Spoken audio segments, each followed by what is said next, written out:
Kwa niaba ya ujumbe wangu ambao tumeongozana nao kutoka wizarani, lengo la ziara yetu ni kujifunza. Taasisi ni muhimu sana katika majukumu ya msingi ya Wizara ya Viwanda na Biashara kwa mujibu wa instrument ambayo wizara imepewa ya kusimamia maendeleo ya biashara na viwanda ndani ya nchi yetu.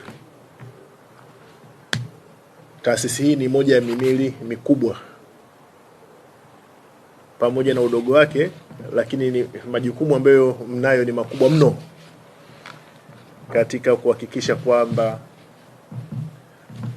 mnakuwa nguzo ya haki katika ushindani wa soko.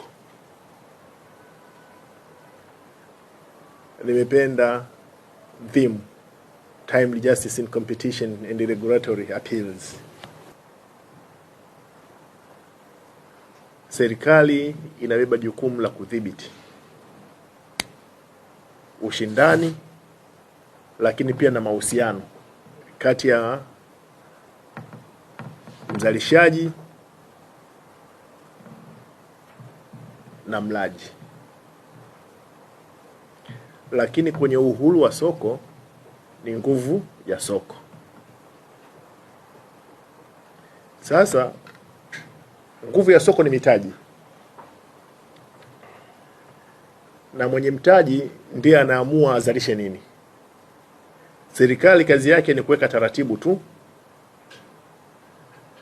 Sasa swali hapa, nani ambaye anamlinda mlaji,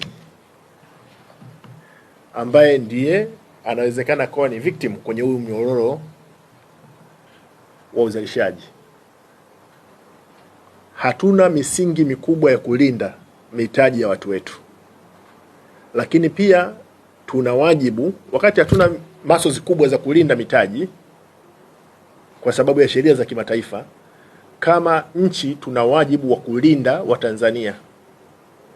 Hilo jukumu hatuwezi kukaimisha kwa mtu, ni jukumu letu sisi.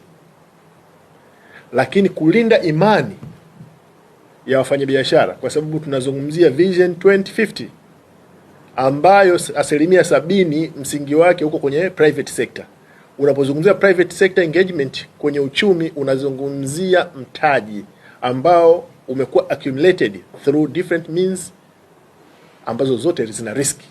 Mimi kusema ukweli, kwa muda mrefu nilikuwa naifahamu FCC, lakini kuijua FCT sijaijua zamani sana FCT.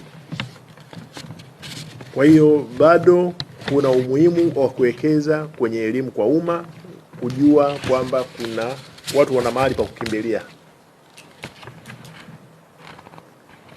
Lakini wale ambao hawatendewi haki kwenye uchumi wa soko, wajue kwamba wana nguzo ya kuegemea.